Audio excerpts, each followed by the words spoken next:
I died when I was 15 years old. I drowned out in the ocean. More specifically, I was out beyond the waves on a blow-up raft. It took some energy to get out there, so I'd turn around and I was facing the beach, and since it was my first time in the ocean, I didn't realize the fact that waves come in sets and they break progressively closer to the shore. And then after 7 waves, it goes back and breaks further out again. And so I'm sitting there watching these waves breaking further and further away from me, and I'm thinking, I'm just fine. I'll sit here and bob up and down and watch the world rotate for a little while. When all of a sudden I've got this wall of water coming down over the top of my head and falling in front of me.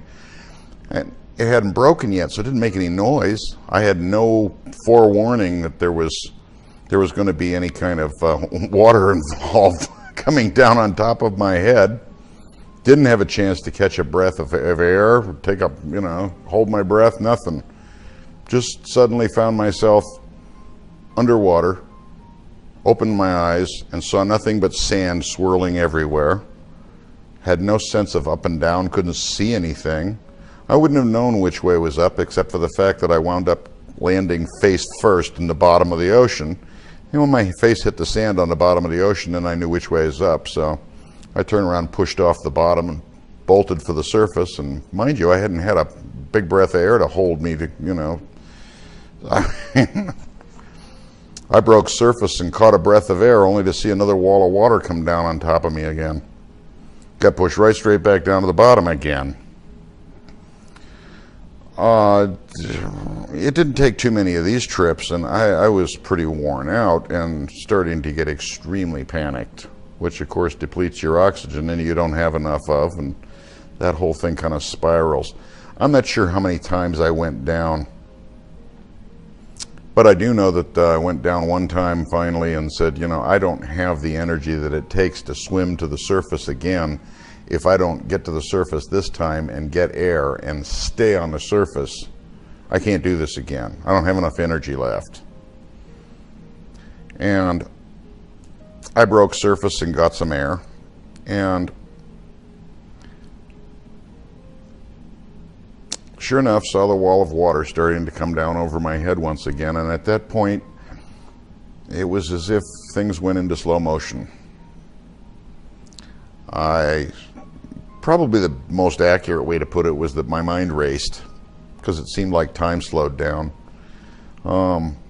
I knew this was the last I was going to see of planet Earth, and I took a good long look up and down the beach and said, enjoy your view, because it's the last you'll see of it. And literally relived my life at that point. Only 15 years of it, but relived the whole thing. That's how much time slowed down. I went down for the last time, and I knew it was. I just didn't have the energy. There was no energy left in me to fight it.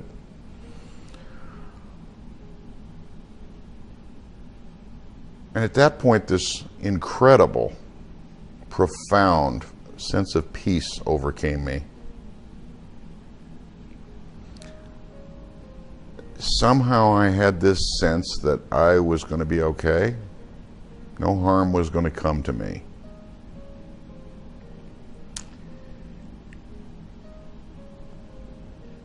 Distinctly a feeling that I was loved, which begged the question, by whom? And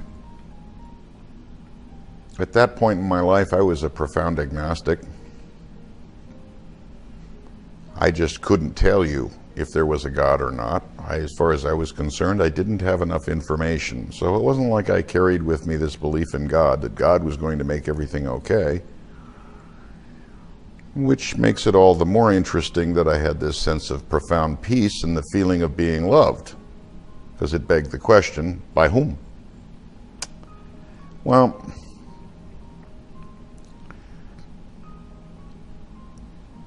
I knew I was leaving the earth, and just as if I were to say to you, picture yourself on a lake, you would draw a mental image in your mind of being on a lake. You're not physically there, you don't see it, but we tend to operate this way. We use words and then we draw pictures in our minds.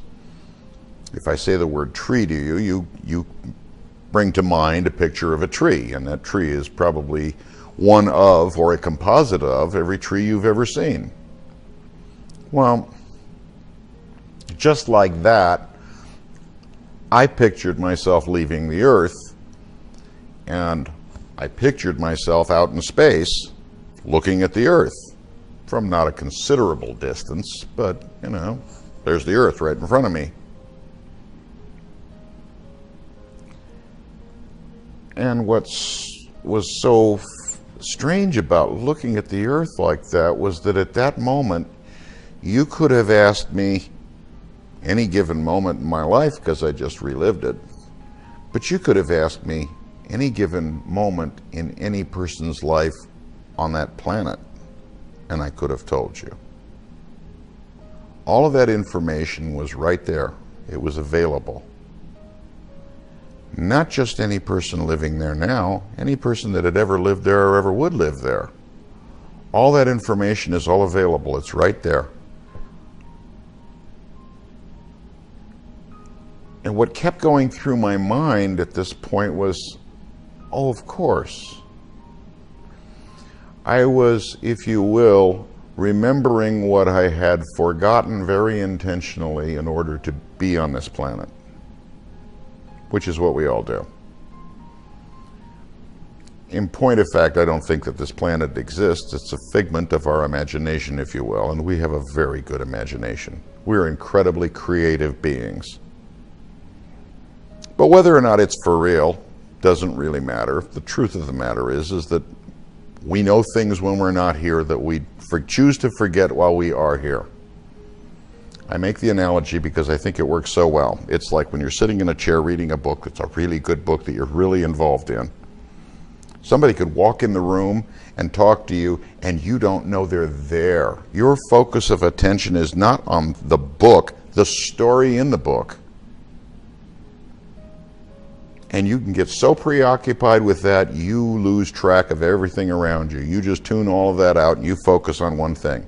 Similarly, you know everything about what your life's going to be like here. From beginning to end, you knew it before you got here, and you will know it again when you leave here. But while you're here, you're focused on it. And you're focused on each given moment in it. And when you leave here, it all comes rushing back and you say, of course, yes. That, and it's all so simple. It's very simple. What is your life like when you're not here? If you try to define it, you run into problems because it is so simple that it's best described in English as this. You are. Stop. The minute you say anything other than that, you're talking about something earthly. We don't have English for other things. And probably more important, everything there is simpler than what it is here, not more complicated.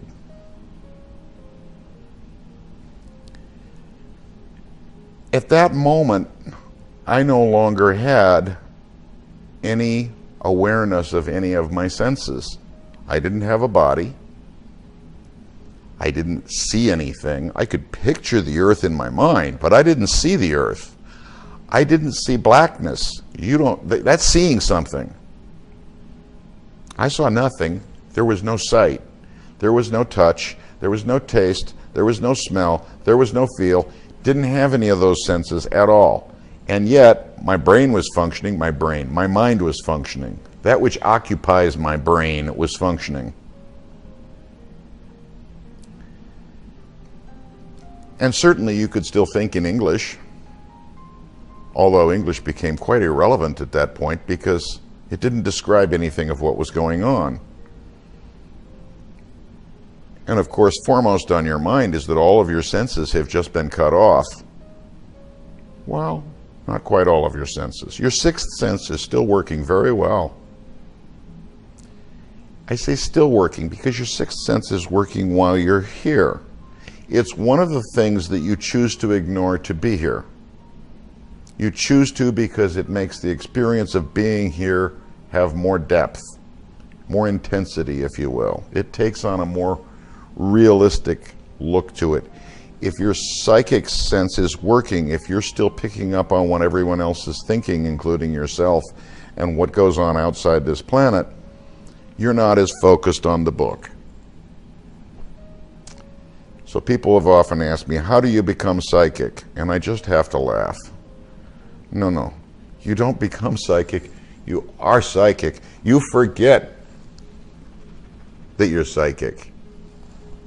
You let go of your senses here, and your sixth sense is still right there, and you have got it at all times. And it is not something that you do.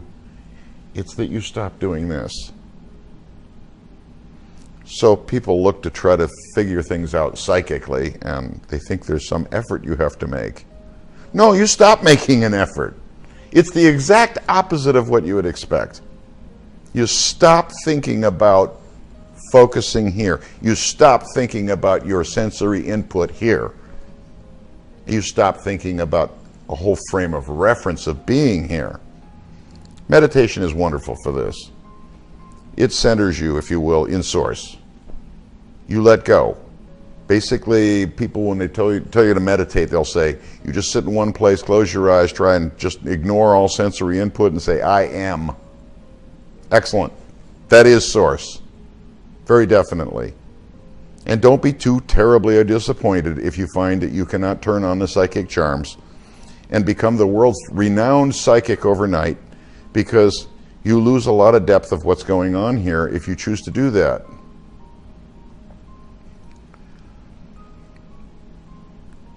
For the moment, back to where I was. I'm out in space and I'm looking at the Earth and I'm knowing what's going on with everybody's life in it. And then, because everybody has always told me, and I'm still somewhat referencing things, of course, but in earthly terms, I'm looking at it saying, well, I guess it's time for me to move on and go to the other place. So in my mind, I pictured turning away from the Earth and going out into space. In point of fact, I did not go anywhere. I was not in a space. I was not out in space. I did not head for some planet. That's the way I pictured it in my mind, because all of a sudden all your senses are cut off and you feel very disoriented, so you try to reference things in a way that you're accustomed to. And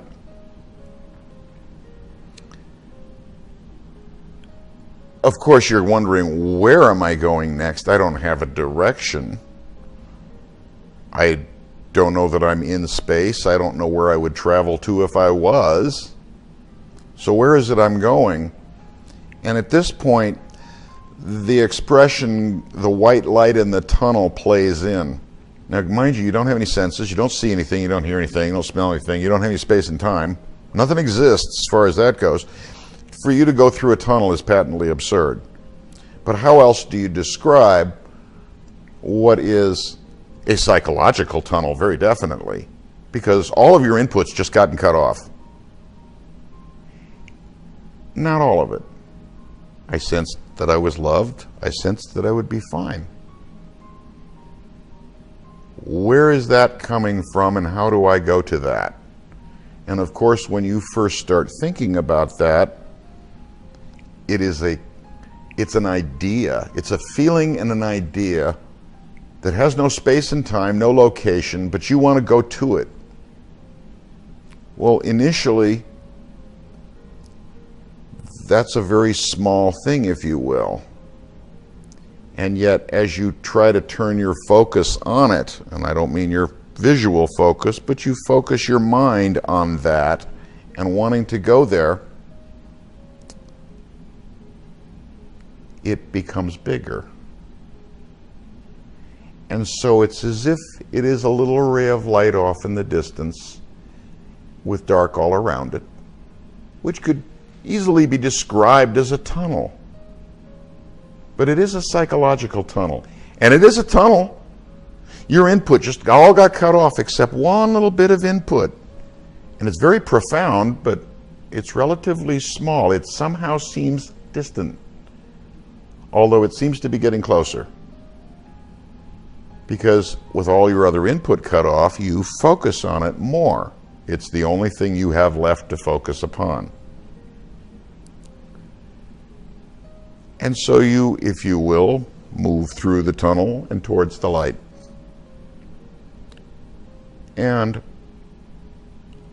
I won't say that you're greeted there by some people who walk up and, "How you doing, Fred?" and shake your hand. No. There's no bodies there. There can be. You can picture them that way. You pictured them here, and you can picture them there if you want to. This gets really confusing because we are creating our reality here on this planet. Every last bit of it, we're creating it in our mind. Our images that we create are all our images, and science is starting to bear this out. If you've seen the movie What the Bleep, the quantum physicist will tell you, you look at water and you change its molecular structure. Without someone looking at it, we don't know what it would be, because how do you do that? Very difficult. But you're creating your reality here. If I was going to try to describe what I believe we are at our source, what we are like, we are extremely creative beings. We can sit and do absolutely nothing and be as little as possible if we want to, but it just doesn't seem to be in our nature. We like to create things. And if you made the analogy that your life was like a movie that you made, where you picked all of the characters and the actors to play in your movie, and you wrote the script out and said, this is what I want to have happen and how I want it to be, that would be a very good analogy. And that's where it gets really interesting, because from this perspective, we're very much used to the idea of looking at things and judging things. I like that. I don't like that. Well, so we say this is good and we say this is bad. And we of course assume that there is a universal good and bad out there. I agree there's a universal good and bad out there, but here's the strange twist to it, is that the universal part of it is the fact that good is what you like and bad is what you don't like, and it's different for everybody. And that's where life gets really strange, because people then say, well, but there's no universal good or evil. No, there isn't. Well, what about the guy who kills people? Well, what would you tell me about the actor in the movie who plays the serial killer and goes through the movie killing a series of people? Is he a bad person? No, you have judged the character that he plays as a bad person. Did anybody really die? No. You got caught up in the story and decided to believe that killing people was bad to experience the drama of the whole thing. Well, what about good and bad? There aren't any. That sounds kind of harsh and really twisted from what most people think, because we're all pretty much brought up to believe that there are good things and bad things in life. Well, that's true from any given perspective, but not universally. If this is all a stage play and none of it's real, none of it truly exists except in our minds, and we are all co-authoring each other's plays as well as our own, and getting together and putting this play together, then what happens here is all an experiment in what it's like to focus on a given set of circumstances of our own making, and it's okay. Doesn't make any difference how it turns out, doesn't make any difference what you do. You came here to experience those things. Well, it has the distinct disadvantage that you don't get to blame everything that's gone wrong in your life on God or the devil or whoever it is you want to try to put in that little slot, if in point of fact you're the author of it all and that you agreed to it all long before you came here. It has the distinct advantage that you can never be a victim unless you chose to be one. And even then, you aren't truly a victim. You're experiencing what it feels like to be one, but you aren't. This has got a real distinct advantage to it if you think about it, because you have nothing to fear. Which is a lot better way to live your life than running around scared all the time that you could become a victim.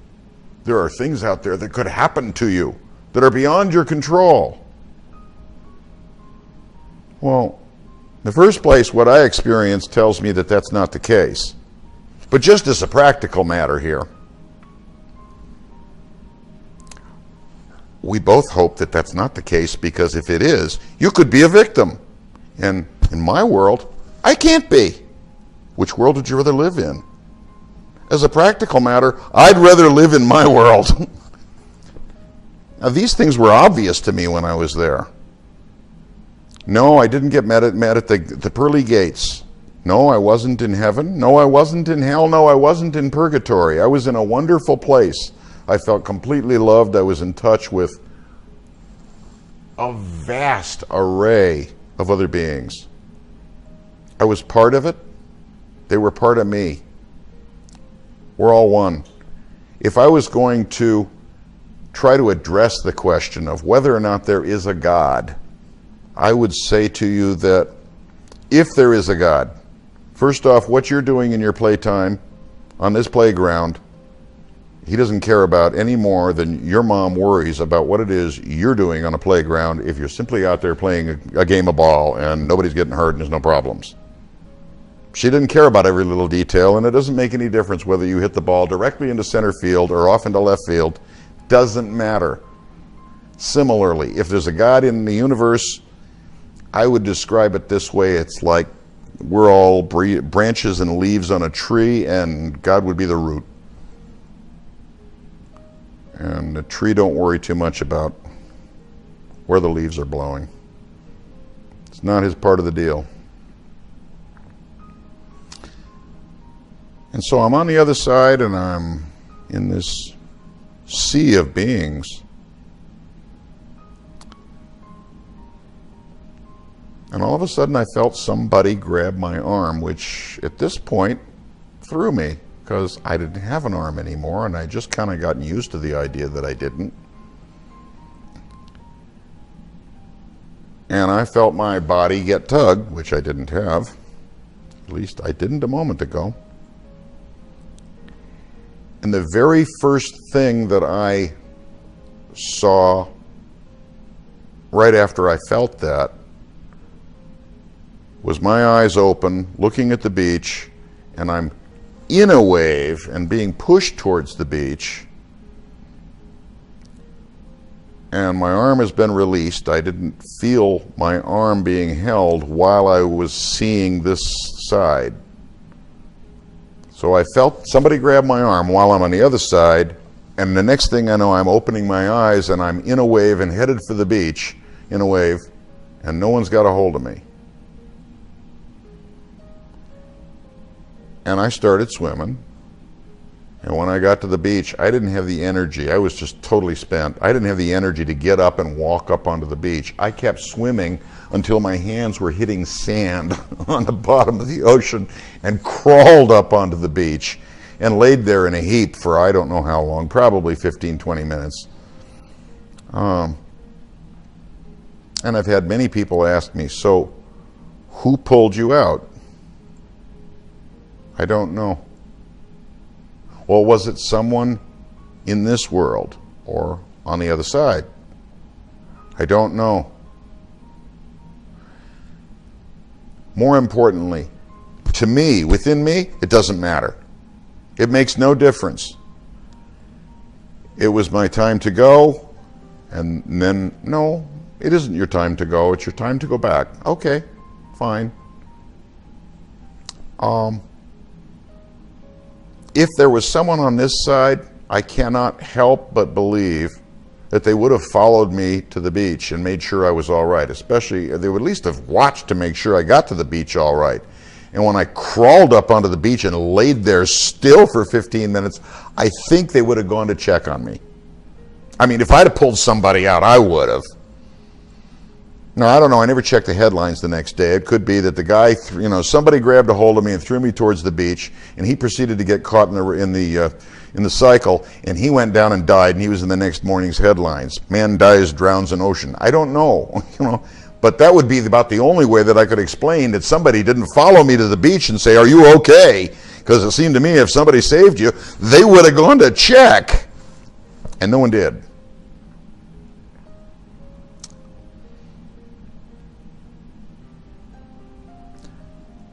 I can tell you I've never looked at life the same again.